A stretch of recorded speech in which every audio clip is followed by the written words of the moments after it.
আসসালামু আলাইকুম বন্ধুরা, আপনারা আশা করি ভালো আছেন। আমি এখন যে জায়গাটি দেখাচ্ছি সেটা হচ্ছে কি ওয়েস্ট, ফ্লোরিডা।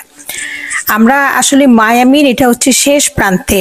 গুগল ম্যাপে দেখা যায় এই কি ওয়েস্টের পরে কিন্তু আসলে আমেরিকা শেষ, তারপরে কিন্তু 19 মাইল দূরে হচ্ছে কিউবা, সমুদ্রের মধ্যে। তো ওই পথটা কিরকম যে দুই পাশে সমুদ্র, মাঝখানে লম্বা একটি পথ বয়ে চলেছে আর কি।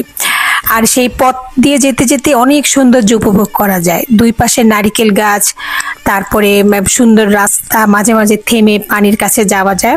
তো আপনারা একটু দৃশ্যটা উপভোগ করুন।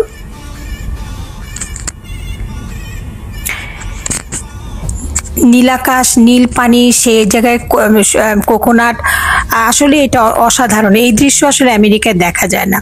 তো এইভাবে যেতে যেতে আমরা আমাদের রিসোর্টে পৌঁছে গেলাম। সেইখানে রিসোর্টের পিছনে একটি বড় পুল আছে, সে পুলটিতেও খুব রিল্যাক্সিং আর কি, সেখানে যাওয়া যায়। তা আমরা পুলের সামনে পিছনে কিছুক্ষণ সময় অতিবাহিত করলাম। সময় অতিবাহিত করে আমরা একটু হোটেলের বাইরে গেলাম। সেই বাইরেও হোটেলের রাস্তা থেকে বের হয়ে উল্টা দিকে এরকম সমুদ্রের শাখা আর কি, আর তার পাশ দিয়ে রাস্তা চলে গিয়েছে। মানুষের নিত্য নৈমিত্তিক, মানুষ হাঁটাহাঁটি করে, সাইকেল চালায়। আমি একটু হাঁটাহাঁটি করলাম, বাতাস দেখা যাচ্ছে, আমার ওড়নাটা উঠছে। তো আমার এটা আর কি অন্যরকম একটা অনুভূতি, ফ্রেশ একটা মুক্ত বাতাস, মুক্ত পরিবেশটা অনুভব করা যায়।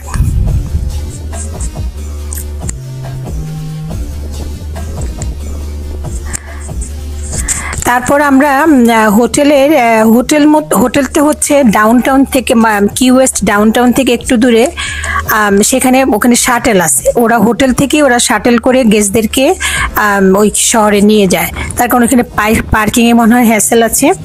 তো আমরা নিজেরা কিছুক্ষণ ঘুরলাম গাড়ি দিয়ে। তো এই যে যাচ্ছি আর কি, মনে হয় যে খালি পথেই ঘুরি, কোথাও আর এরকম দৃশ্য তো দেখিনি কখনো।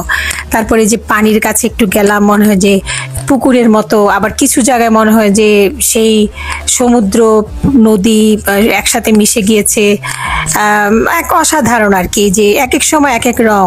এই যে রূপালি পানি চিকচিক করছে, আবার আরেকটা জায়গায় আছে নীল আকাশ, নীল পানি। সেখানেও আমি কিছুক্ষণ দাঁড়িয়ে সেখানে উপভোগ করছিলাম আর কি। আমার সবসময় সমুদ্র পানি আমি আসলে এনজয় করি। আর এই যে রাস্তাটার উল্টা দিকে হচ্ছে আমাদের রিসোর্ট। আপনারা দেখেন কি অসাধারণ দৃশ্য। সেখানে না গেলে আসলে আমি নিজেও জানতাম না যে এত সুন্দর।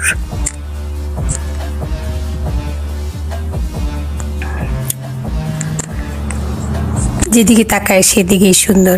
তারপর সন্ধ্যার সময় আমরা শাটেলে করে চলে গেলাম ডাউনটাউনে, কি ওয়েস্টের ডাউনটাউনে। তো সেখানে নাইট লাইফটা হচ্ছে আসলে মজার নাইট লাইফ। আর যেহেতু এটা কিউবার কাছে, বাহামার কাছে, তো এখানে আসলে মাল্টি কালচার পরিবেশ, বিভিন্ন ল্যাঙ্গুয়েজে মানুষ কথা বলছে। প্রত্যেকটা বার, প্রত্যেকটা ক্যাফেতে গান বাজনা হচ্ছে, শপিং খোলা, বিভিন্ন দেশের, বিভিন্ন জাতের, বিভিন্ন রঙের মানুষ সেখানে দেখা যাচ্ছে। ইভেন আমি হেজাব পরাও অনেক মানুষকে হাঁটতে দেখেছি, আমরাও হাঁটছিলাম। সেই শহরটা অনেক পুরানো আর কি এই শহরটা। তো ওইভাবেই রাখা টুরিস্ট অ্যাট্রাকশন এরিয়া আর কি। ছোট ছোট বুটিক শপ আছে, মানুষ সেখানে দাঁড়িয়ে শপিং করে। আমি এগুলা একটা রেস্টুরেন্টের উপর থেকে বোধহয় ভিডিওটা করেছিলাম।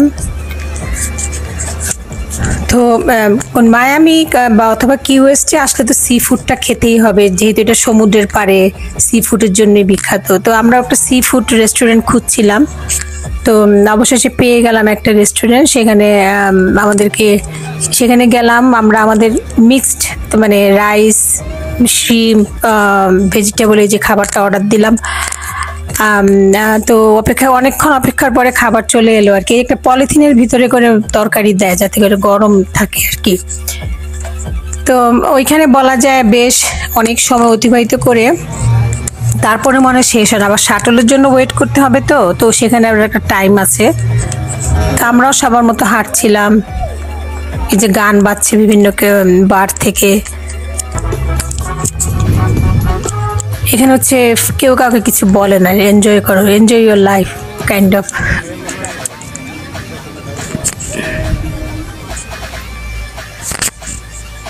তারপরে পরবর্তীতে আমাদের যখন শাটেল চলে এলো, আমরা শাটেলে করে হোটেলে চলে গেলাম এবং রাতেও কি সুন্দর করে সাজানো লাইট দিয়ে নারকেল গাছগুলা।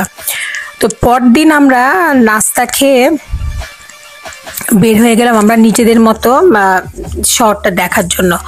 তো সেখানে কিছু কিছু অ্যাট্রাকশন এরিয়া আছে, যে ক্রুজ শিপ আসে যেটাতে করে মানুষ ইউরোপ থেকে পর্যন্ত আসে। এই যে বড় এত বড় শিপ আমি সামনের থেকে দেখে আসলে আমি অবাক হয়ে গেলাম, যেখানে প্রায় 2-2.5 হাজার যাত্রী এখানে চলাচল করে। তো আমরা আসার কিছুক্ষণ আগে ক্রুজ শিপটি এসেছে, তো যাত্রীরা আর কি সেখান থেকে নেমে ওরা মায়ামিতে যাবে আর কি। তো ওরা নামছে, নাস্তা খাচ্ছে, এখানে অনেক রেস্টুরেন্টও আছে। আর আমি শিপটা দেখছিলাম, কি বিশাল বড় শিপ, এত কাছের থেকে, একদম কাছে, মানে রেলিং এর পাশেই শিপ, এরকম আর কি, খুব সুন্দর। সেটা দেখতেও মানুষ সেখানে যায়।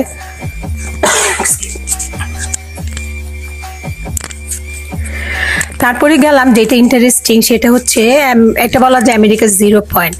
এখান থেকে 90 মাইল দূরে কিউবা, আর আমেরিকার স্থল এরিয়া এটাই শেষ। এই যে লেখা আছে 90 মাইল টু কিউবা, আর সমুদ্রের মাঝখান থেকে আমেরিকা আর কিউবার মধ্যে বর্ডার আর কি। তো এখানে মানুষ দলে দলে মানুষ আসে, লাইনে দাঁড়ায়, ছবি তুলে। এটা বলা যায়, আমি বলবো এটা আমেরিকার 0 পয়েন্ট আর কি। এই যে সবাই লাইনে দাঁড়িয়ে আছে এখানে ছবি তোলার জন্য, আমিও তুললাম কিছু। তারপর সেইখান থেকে আমাদের আসলে বের হয়ে যেতে হবে, আমরা মায়ামির দিকে যাব। তো তখন এই যে যেতে যেতে পথে কেউ একটু পানিতে নেমেছিলাম, তারপরে ব্রিজ ক্রস করি। ব্রিজ ক্রস করার পর কিছু কিছু জায়গা আছে সিনিক এরিয়া, আমি যে আমরা ব্রিজের কাছে ছিলাম, তারপর দেখছিলাম ছোট ছোট ডিঙ্গি নৌকা পার হচ্ছে, উপর থেকে দেখছিলাম মানুষ দাঁড়িয়ে দাঁড়িয়ে মাছ ধরে। আরেকটা জিনিস দেখলাম যেটা আমি আর কোথাও দেখিনি, বট গাছ। সেই শতবর্ষের পুরানো বট গাছ রাস্তার দুপাশে। আমি বিভিন্ন গাছ দেখেছি আমেরিকা, কিন্তু বট গাছের পথ আর কি এটি আমি এখানেই প্রথম দেখলাম। দুই পাশে বট গাছের মাঝখান দিয়ে রাস্তা চলে গিয়েছে আর কি। সেটা কিউএস থেকে বের হয়ে আসলে আমরা মায়ামির পথে যাওয়ার সময় বিভিন্ন জায়গায় থেমেছিলাম। তারপর আরেকটা জিনিস হচ্ছে, মায়ামির দিকে যে 95 হাইওয়েটা শেষ হয়ে যায়। তারপর ওইখানেও অনেক টুরিস্ট এরিয়া আছে, এখানে ওয়াটার ট্যাক্সি, মানুষ নৌকা ভ্রমণ করে, কেউ রাইডে উঠে, কেউ এখানে রেস্টুরেন্ট আছে, সেখানেও আমরা থেমেছিলাম। খালি নারিকেল গাছ, চতুর্দিকে নারিকেল গাছ, সেখানেও একটা জায়গা আছে। তারপরে এই যে এটা হচ্ছে মায়ামি ডাউন টাউনটা যাওয়ার পথে আর কি। মায়ামি ডাউন টাউনটা কিন্তু, মায়ামিও কিন্তু বেশ বড় একটা সিটি। এই যে আর আমরা গিয়েছিলাম কি ওয়েস্ট, সেটা হচ্ছে মায়ামি থেকে আরো একটু দূরে। তারপরে যে একটা ওয়াটার ট্যাক্সি, ইন্টারেস্টিং, একটা ঘরের মতো, ছনের ঘরের মতো ওয়াটার ট্যাক্সিটা যাচ্ছে।